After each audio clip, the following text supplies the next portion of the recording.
If you want to sound like a professional pianist without spending years on lessons, I'm about to show you the exact 4 chord progressions that are in thousands of songs. And once you know these, you'll be able to sit down and play music that actually sounds impressive, even if you're a complete beginner. So let's get into it. Most people think sounding good on piano means learning hundreds of songs and memorizing complex theory. But here's the truth. Professional musicians use the same handful of chord progressions over and over again. The Beatles, Adele, Ed Sheeran, and so on. And once you know these progressions, you can play along with thousands of songs without needing to read a single note of sheet music. By the way, I created a free chord progressions cheat sheet that breaks down every progression I'm about to show you, including which notes are in each chord and what songs use them. You can find it in the link in the description of this video. Now, before we dive into the progressions, let me quickly explain something you need to understand first. When musicians talk about chord progressions, we use Roman numerals. And I know that sounds intimidating, but it's really simple. Roman numerals just tell you which note of the scale you're starting on. So for example, the C major scale is these notes.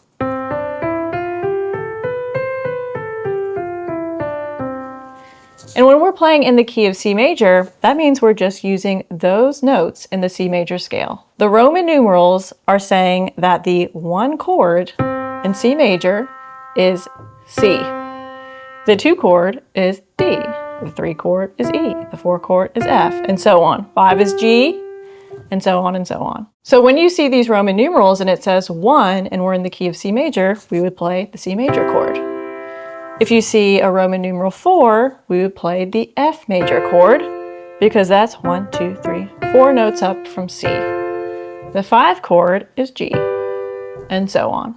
Today, you'll also see the 6th chord, which is A minor, and it's going to be written lowercase, which means it's a minor chord. So uppercase means major, and lowercase means minor. So when I say 1, 5, 6, 4, I'm really just saying C, G, A minor, F. All right, now that you've got that, let's learn the progressions. And we're only going to need 4 chords today: C, G, A minor, and F major. And we're playing in the key of C major. Let me show you the notes in each chord really quick. C major is C, E, G. G major is G, B, D. A minor is A, C, E, and F major is F, A, C. Now here's how we're going to play these today. Your right hand is going to play the full chord. So for C major, you're playing all 3 notes, and your left hand is going to play what we call fifths. So that means if I was playing the C major chord in my right hand, my left hand is going to play a fifth, C to G, which is 5 notes apart. We're basically playing the C major chord, but we're not playing the middle note. So it's going to look like that. All right, so let's get into the progressions. Progression number 1 is 1, 5, 6, 4. In the key of C major, that's C, G, A minor, F. This is called the pop progression because it's literally everywhere. Let It Be by the Beatles, Someone Like You by Adele, and so on.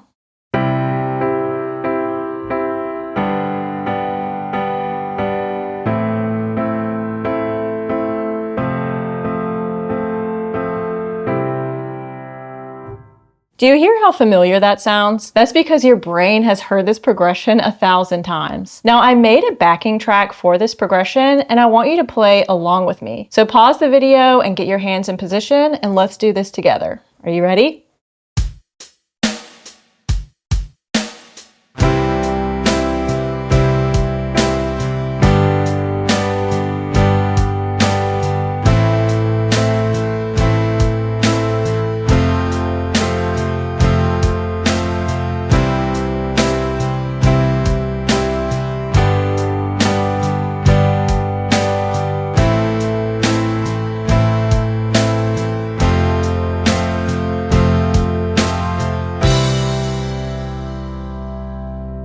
So that's the power of this progression. It just sounds good no matter what. So progression number 2 is 6, 4, 1, 5. So that's A minor, F, C, G. This one's called the emotional progression because it has a more reflective and introspective feel to it. You'll hear this in songs like Apologize by OneRepublic. We've got A minor, F major, C major, G major. Notice how that feels a little more melancholic? That's because we're starting on a minor chord instead of a major one. So now let's play it with the backing track. So get ready.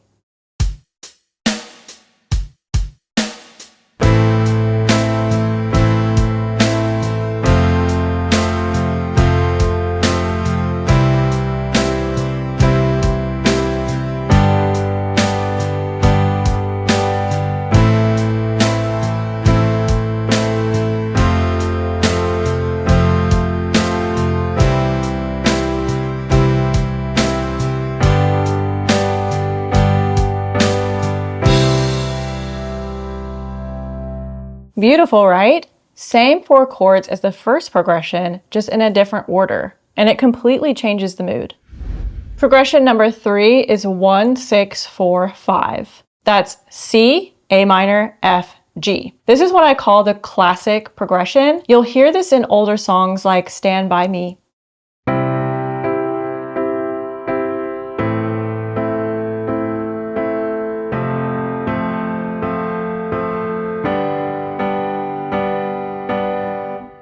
This one has a really timeless sing-along quality to it. All right, so let's play it with the backing track.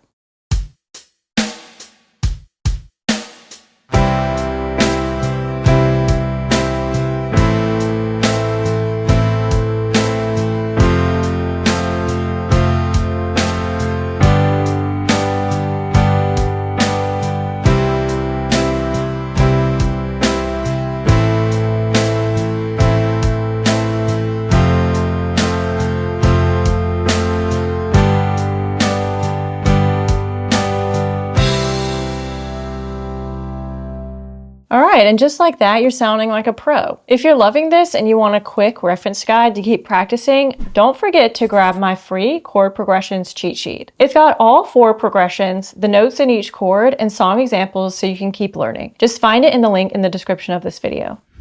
Progression number 4 is 1, 4, 5. That's C, F, and G. This one is the foundation of basically all of rock and roll. For example, Twist and Shout by the Beatles. It's only 3 chords, but it's incredibly powerful.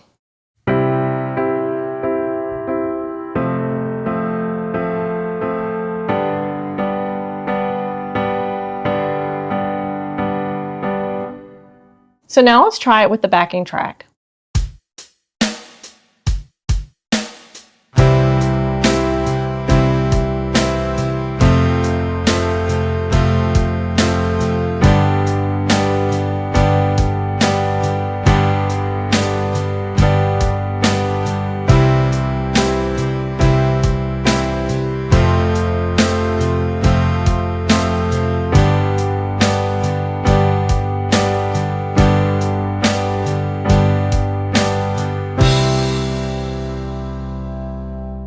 And there you go, 4 chord progressions that will unlock thousands of songs. Look, I know how overwhelming piano can feel when you're just starting out. You see someone playing something beautiful and you think, I could never do that. But here's the thing, what you just played in this video, that's what professionals play. The only difference is they've practiced these progressions enough times that they don't have to think about it anymore. You're not behind, you just didn't know the patterns yet, but now you do. So keep practicing these 4 progressions and play them until your hands know where to go. Because once these become second nature, you'll be able to sit down at any piano and sound like you've been playing for years. And if you want a simple cheat sheet to keep practicing these progressions, grab my free 4 chord progressions cheat sheet. It's got all the notes, all the songs, and everything you need. Just find it in the link in the description of this video. Up next, I recommend watching this video. It's going to show you 5 ways to take these chord progressions and make them sound even more interesting with rhythm and patterns. And if this video helped you, be sure to like and subscribe, and I'll see you next time.